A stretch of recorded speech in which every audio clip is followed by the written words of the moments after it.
Well, hello. It's been a while. We'd like to welcome you back to a fresh edition of On the Porch with Pastor. It is brisk out here today.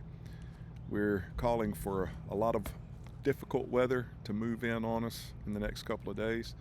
So I thought I would get out while it's still bearable and give you this new word. We're starting a new thing today. I'm reading select passages, or my intent is to read select passages from William J. Bennett's book, The Moral Compass. Today we're reading a section called Three Questions, and this is popularly characterized by Leo Tolstoy. So here we go.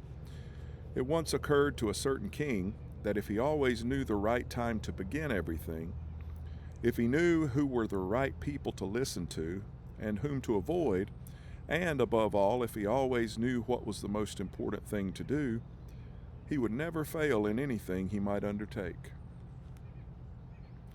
And this thought having occurred to him, he had it proclaimed throughout his kingdom that he would give a great reward to anyone who could teach him what was the right time for every action, and who were the most necessary people, and how he might know what was the most important thing to do. And learned men came to the king, but they all answered his questions differently. All the answers being different, the king agreed with none of them and gave the reward to none. But still wishing to find the right answers to his questions, he decided to consult a hermit, widely renowned for his wisdom. The hermit lived in a wood which he never quitted, and he received none but common folk. So the king put on simple clothes, and before reaching the hermit's cell, he dismounted from his horse and, leaving his bodyguard behind, went on alone. When the king approached, the hermit was digging the ground in front of his hut. Seeing the king, he greeted him and went on digging. The hermit was frail and weak, and each time he stuck his spade into the ground and turned a little earth, he breathed heavily. The king went up to him and said, "I have come to you, wise hermit, to ask you to answer three questions. How can I learn to do the right thing at the right time?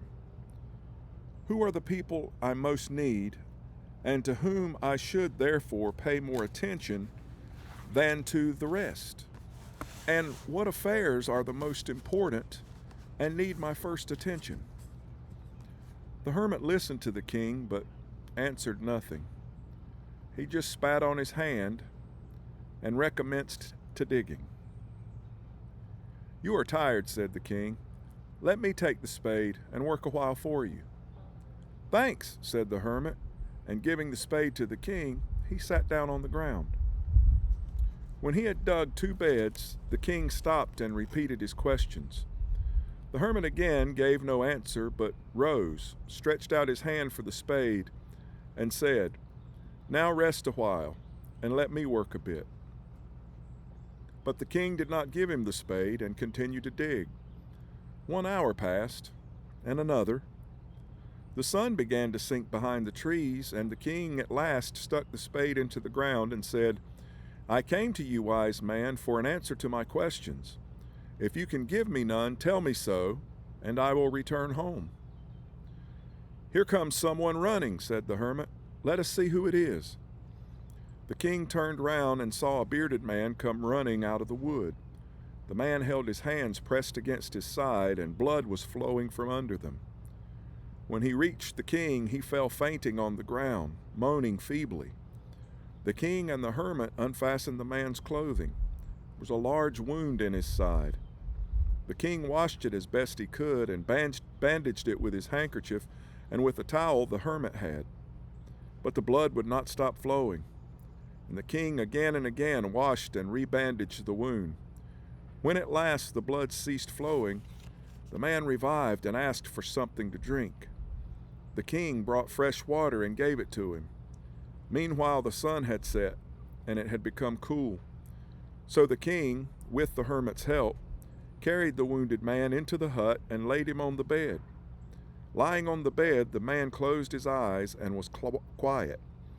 But the king was so tired with his walk and with the work he had done that he crouched down on the threshold and also fell asleep, so soundly that he slept all through the short summer night. When he awoke in the morning, it was long before he could remember where he was, or who was the strange bearded man lying on the bed and gazing intently at him with shining eyes. "Forgive me," said the bearded man in a weak voice, when he saw that the king was awake and was looking at him. "I do not know you, and have nothing to forgive you for," said the king. "You do not know me, but I know you. I am that enemy of yours who swore to revenge himself on you, because you executed his brother and seized his property. I knew you had gone alone to see the hermit, and I resolved to kill you on your way back. But the day passed and you did not return.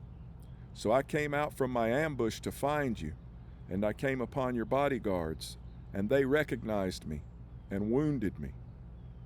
I escaped from them, but would have bled to death had you not dressed my wound.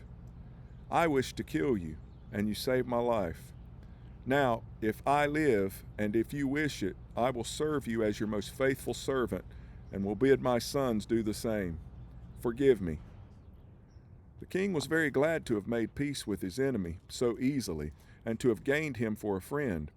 So he not only forgave him, but said he would send his servants and his own physician to attend him, and promised to restore his property. Having taken leave of the wounded man, the king went out onto the porch and looked around for the hermit.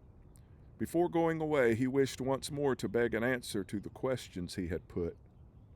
The hermit was outside, on his knees, sowing seeds in the beds that had been dug the day before. The king approached him and said, "For the last time, I pray you to answer my questions, wise man." "You have already been answered," said the hermit, still crouching on his thin legs and looking up at the king who stood before him. "How answered? What do you mean?" asked the king. "Do you not see?" replied the hermit. "If you had not pitied my weakness yesterday, and had not dug these beds for me, but had gone your way, that man would have attacked you, and you would have repented of not having stayed with me. So the most important time was when you were digging the beds, and I was the most important man, and to do me good was your most important business. Afterward, when that man ran to us, the most important time was when you were attending to him. For if you had not bound up his wounds, he would have died without having made peace with you. So he was the most important man, and what you did for him was your most important business. Remember then, there's only one time that is important. Now. It is the most important time because it is the only time when we have any power. The most necessary man is he with whom you are. For no man knows whether he will ever have dealings with anyone else. And the most important affair is to do him good, because for that purpose alone was man sent into this life. That concludes our reading for today and our time together with Pastor on the porch. But I think what Tolstoy was getting at is a lesson that we've often heard, but sadly often don't remember enough, and that is, wherever you are, and whatever you're doing, whomever you're with when you're doing it, do your best, and do all for the glory of God. Embrace the moment, seize the day, live for Christ, because we're not promised tomorrow, and He's coming soon. So eyes to the skies.